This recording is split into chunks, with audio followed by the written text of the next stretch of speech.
se mexer e reagir como animais selvagens. Mas eles são, por definição, domesticados.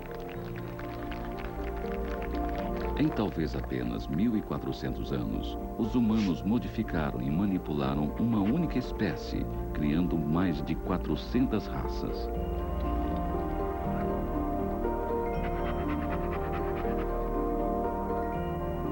Mas apesar de toda a sua variedade de aparência, todos os cães são simplesmente mutações de seu parente ancestral mais próximo.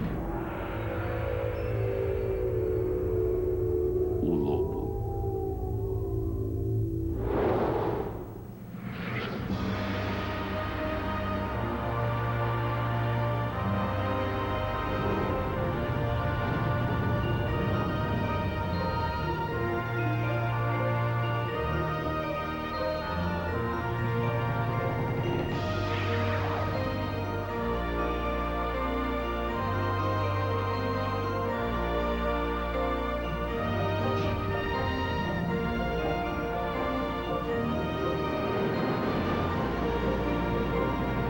O guia máximo dos cães.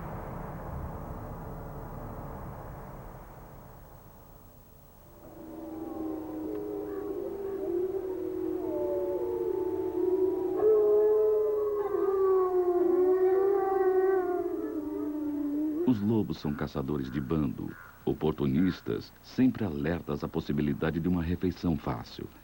Teria sido este o catalisador de sua domesticação?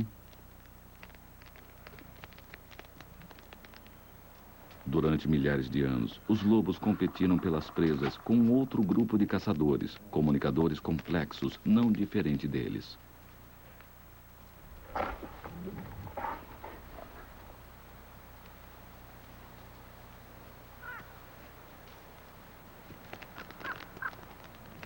Talvez os lobos tenham sido atraídos pelo cheiro da carne cozinhando sobre o fogo e para o contato com seus rivais humanos.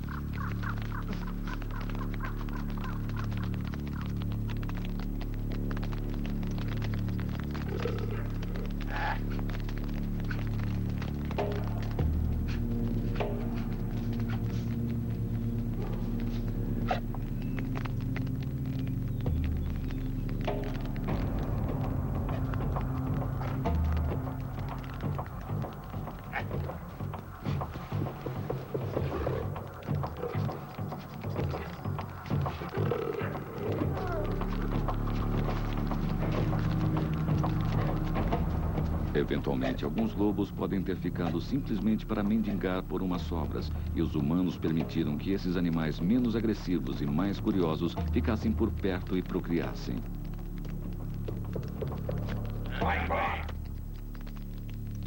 E daí, por sorte, começou uma relação que transformaria o lobo.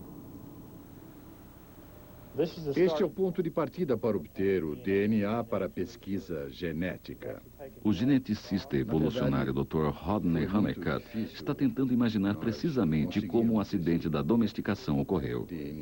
Sua análise pode até revelar quando os lobos foram domesticados pela primeira vez e quando. Mas assim não deu. Pesquisa genética, domesticar é um evento raro. Não é algo que os humanos, com sua grande sabedoria, possam fazer sempre. Obviamente foi algo que aconteceu não muitas vezes e pode ter sido simplesmente por sorte que domesticamos uma espécie, para começar.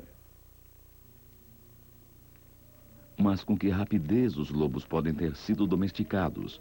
Já se pensou que teria levado centenas ou milhares de anos.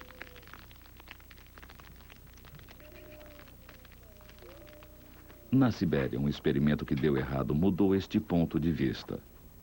30 anos atrás, a indústria de peles tentou criar raposas prateadas que eram mansas e fáceis de lidar.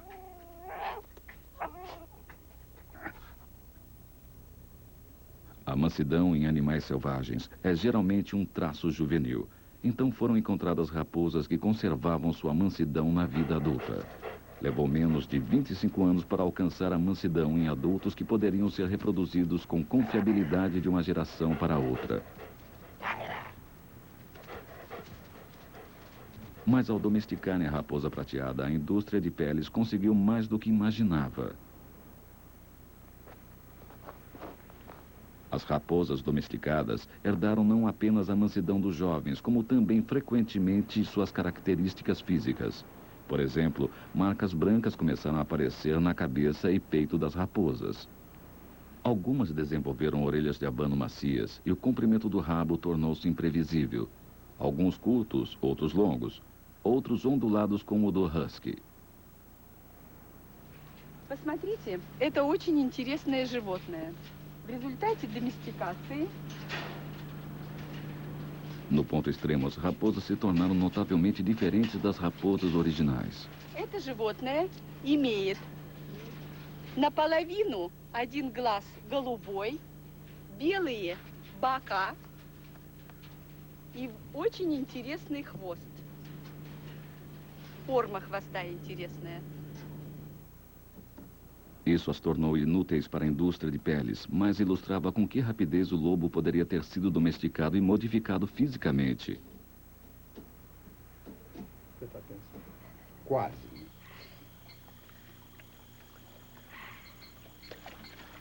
Mas com 400 raças diferentes, quais são algumas das características básicas dos cães? Muitos cães do terceiro mundo parecem partilhar dos mesmos aspectos físicos. Na minha opinião, Liz é um exemplo clássico do cão do terceiro mundo. Com 12 quilos e uma inteligência canina perfeitamente proporcional, o cão do terceiro mundo é um cão natural. Não foi sujeito à criação seletiva pelos humanos e não foi formado por um ideal humano particular de perfeição ou utilidade. Obteve a forma pelas forças da natureza. Esses belos cães de ossos e pelos finos da floresta tropical da América do Sul são iguais a outros cães dos trópicos.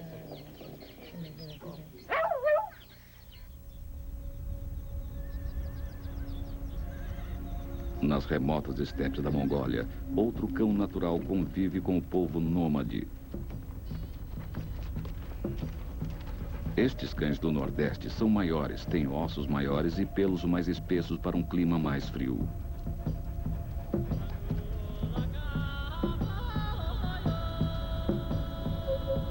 Eles devem ser fortes o suficiente mesmo quando são filhotes para viajar grandes distâncias. Os nômades podem se mudar a cada semana para achar um pasto melhor para o seu gado. Espera-se que os cães possam acompanhar o pasto, senão serão abandonados.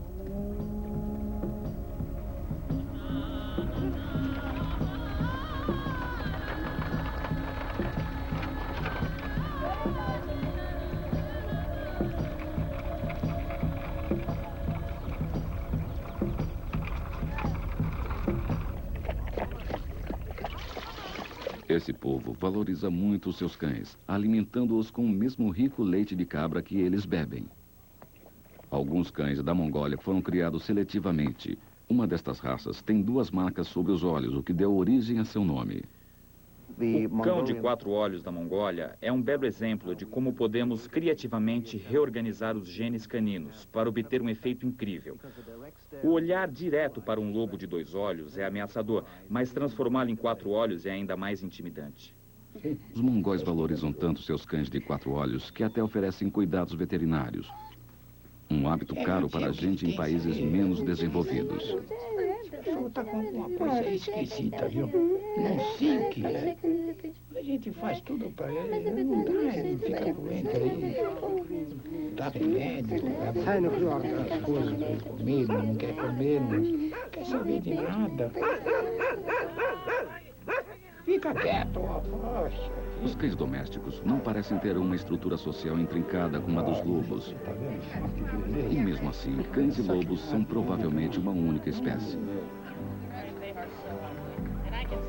São feios, eu posso dizer, porque são do meu irmão. Comparem os seus genes e o elegante borzoi da Rússia e o minúsculo chihuahua mexicano. São virtualmente idênticos.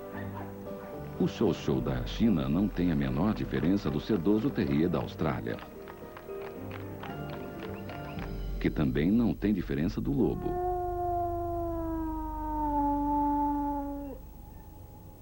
O cão cantor da Nova Guiné é uma das poucas raças que diferem das outras geneticamente. E seu comportamento também é diferente. Fiéis a seu nome, eles não latem. eles cantam. A razão de encontrar diferenças em certas raças tem mais a ver com isolamento que outra coisa. Daí você não tem poluição da herança genética em sua população. Eles mantêm sua diferença em relação às outras raças.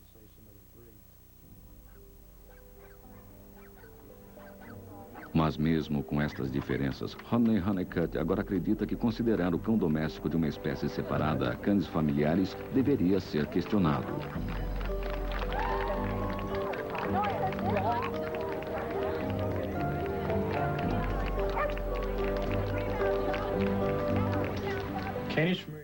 A canis familiares provavelmente não existe como espécie. Eu me baseio em nossas análises genéticas e do ponto de vista filogenético. Ele provavelmente não passa de uma raça dentro da Canis lupus, o lobo. E não há provas boas baseadas na definição de espécies que sugiram que o cão doméstico mereça ter o status de espécie.